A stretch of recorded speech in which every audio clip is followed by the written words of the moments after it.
At this point, let us talk to retired Supreme Court Associate Justice Adolfo Azcuna, one of the framers of the 1987 Constitution, regarding the impeachment of Vice President Sara Duterte. Good morning. Thank you so much for joining us today. Good morning, Gretchen.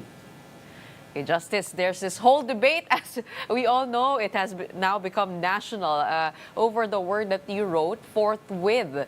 My question is, why did you not use the word immediately? Why the word forthwith? At pareho lang bang meaning nun? Kayo po nagsabi na agad-agad ang ibig sabihin nito sa ating national language. Alam mo, yung forthwith na yan is a flexible term. Ang first meaning is agad-agad or immediate. But there are secondary meanings of the term. And the secondary meaning is without unreasonable delay. So depende sa circumstances. In this particular case, personally, I believe that there has been no unreasonable delay. There has been a delay, but within reason. At the test there is whether or not the delay prevents a fair trial. In this case, I don't think the delay has prevented a fair trial for the Vice President. So okay lang so far. There has been no violation of the provision of the Constitution on forthwith. Again, so I did not get that clearly. There has been or there has been no violation for you? Been, so far, as I see it, no violation. No violation. So you see that the Senate President has been reasonable with how he has framed this timeline to come after the elections and to provide time for the prosecution and the defense to present their sides. Agree po kayo dun sa kanyang timeline na nilatag? Yung timeline ni Francis Tolentino, Senator Tolentino, medyo masikip.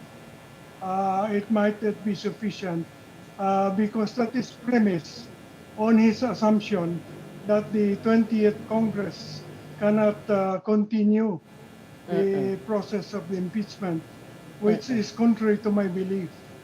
I believe that this can be carried over to the 20th Congress as long as the jurisdiction has attached already in the 19th Congress. Pero yung timeline po ni Senate President Chis Escudero, sabi po niya ay ito nga ay nakikita niyang maaaring tumawid. Tama po, pareho po kayo.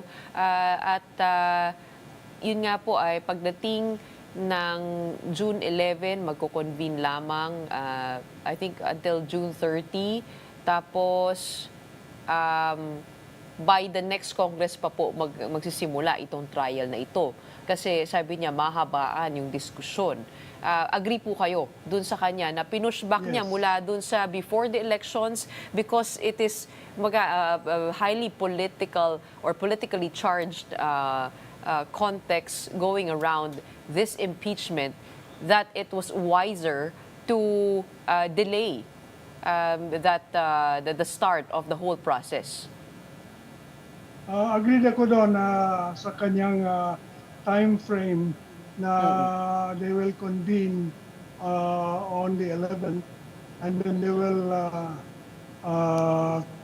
read the articles and serve a copy on the respondent, and then maybe they can start the trial, but if they cannot finish it, they'll pass it on to the next Congress, the Senate to the next Congress.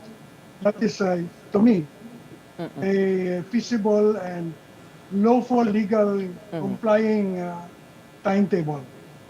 Is that the reason why you used the word forthwith, to provide some wiggle room for circumstances like these? Yes, and forthwith naman is regarding the start of the process. And so, as long as it's started within a reasonable time and it's continued, if it's not finished in the 19th Congress, it can be continued in the 20th Congress. And for his decision, actually, nag-cite po ng presidents, itong si Senate President Escudero kahapon, yung nangyari kay Chief Justice Corona, na nag-resume sila after Christmas break at wala naman daw naging problema. Dito kay Chief Justice Hilario Davide, na sinabi niya, no, a lot of civil society groups were against this and the Senate said busy sila sa budget. I mean, ano po yung bounds no, when it comes to, because if you take a look at the resumption of the plenary, kung titingnan niyo po yung nangyari in the past days, inuna po nila yung maraming legislation, no? Hindi po nila tinakal kaagad pagka-resume ng mga hearings na yan. So, it would seem that there has been, parang no sense of urgency in the Senate to put this on the table. I think priority given to the legislative matters is reasonable because those matters lapse with the Congress. They cannot be carried over to the 20th Congress. So inuna nila yon dahil maglalapse yun eh.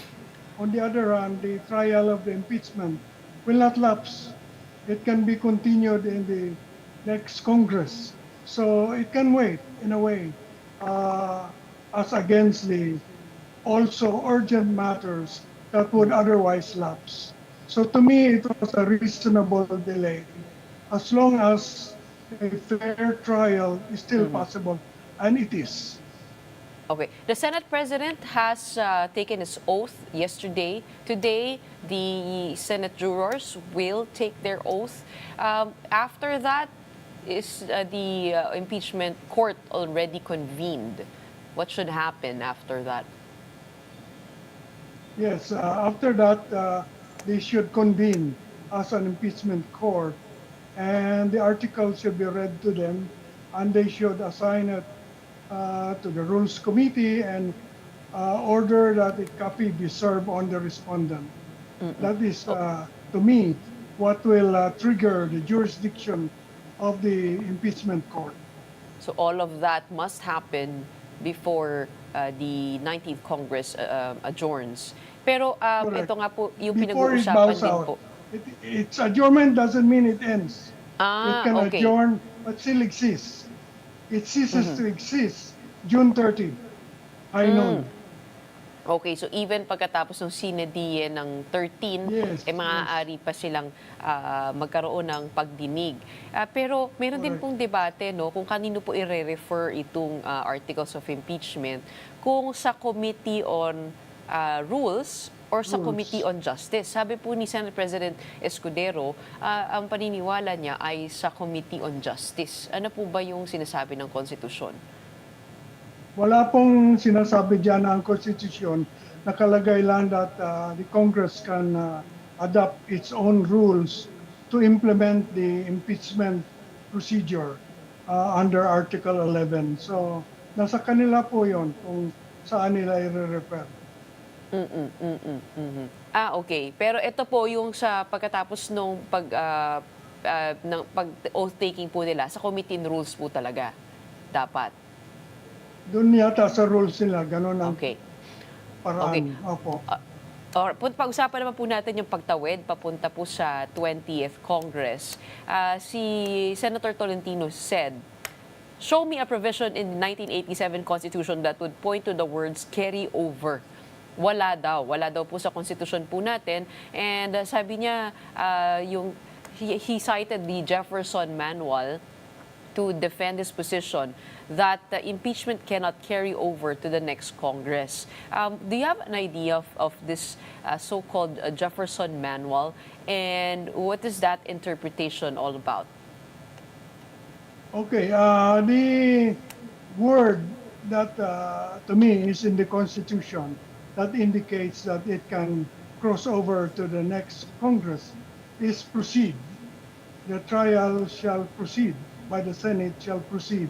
So if it proceeds, it will survive the chains of Congress. Otherwise, it will not proceed. So the word proceed is what, to me, authorizes a crossover. And that word is the word after forthwith. Am I referring to the right Yes. uh, Shall, provision? shall forthwith proceed. Yes. That means trial by the Senate shall Mm-mm. forthwith proceed. So it will start and it should be finished. It cannot be finished if it lapses with the Congress. So it doesn't Mm, mhm, lapse. mhm. Okay. Pero kung titingnan po natin, no, yung mag-o-oath po today will be a different set of senators in the 20th Congress. So today, do we expect only 12 senators to take their oath? Paano po yun? Paano magbabago yun? Pati rin po sa prosecution, magbabago rin po ang miyembro ng Kongreso that will discuss this.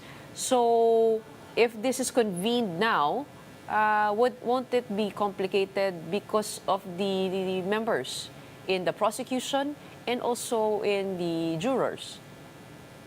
The change in the membership of the court does not affect the jurisdiction of the court. Similarly, a change in the person of the judge doesn't affect the jurisdiction of the court. So there may be changes in the personalities of the members of the court, but the jurisdiction that is attached to the court continues.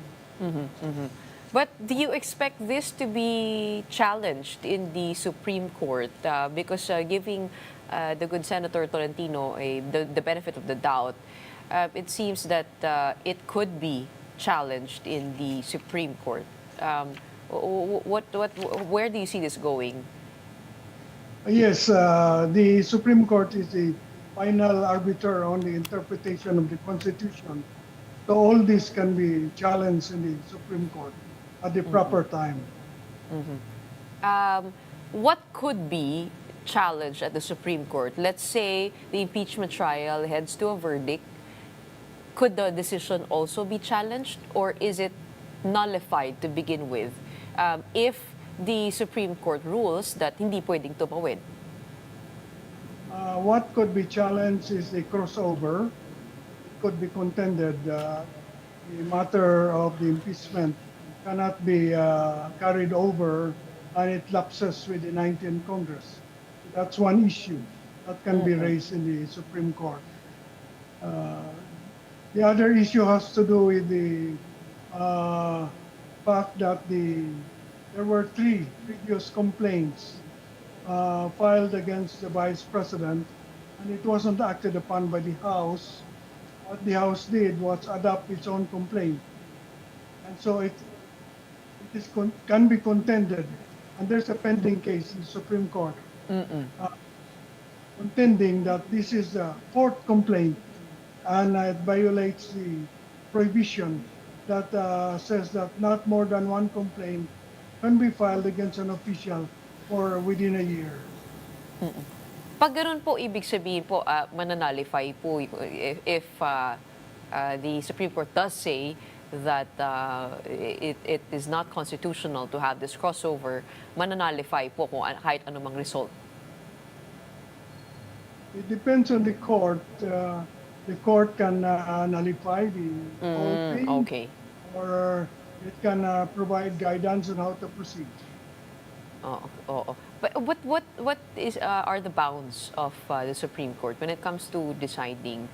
Because they are also equal chambers. Hanggang saan lang po pwedeng magdesisyon yung Korte Suprema? There have been instances, Senate President Escudero has mentioned before, the Supreme Court ruled hindi sinunod ng Senate yung desisyon ng Supreme Court, and then there is a danger of having a constitutional crisis. So, hanggang saan lang po yung bounds ng kanilang jurisdiction? The jurisdiction of the Supreme Court has to do with its power to determine in a certiorari case whether there has been a grave abuse of discretion on the part of any organ or agency of government. That would include the Senate. As long as there is a violation of the Constitution, the Supreme Court can declare that act invalid. And that is the provision of the Constitution now. That was not so in the previous constitution. This is something new. And you also mentioned in your social media posts that a dismissal of the impeachment would be a grave violation of the Constitution. Can you expound a little bit on that?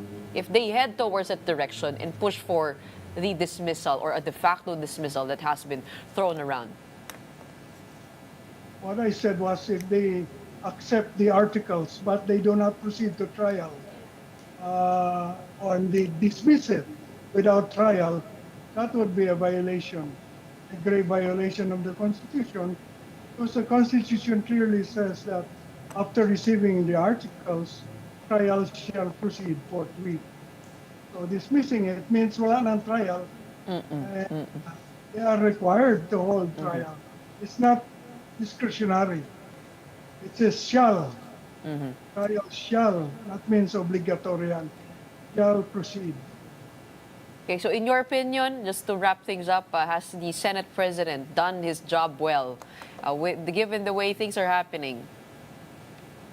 Yes, I think so far, I'm happy with the way it's been going, because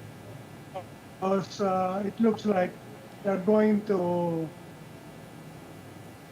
hold the trial, whether in the 19th or 20th Congress, doesn't matter. All right, thank you so much for explaining to us. We have the writer of Article 11 himself Thank you, joining us today. Gretchen. Retired Supreme Court Associate Justice Adolfo Azcuna, thank you so much for your insights.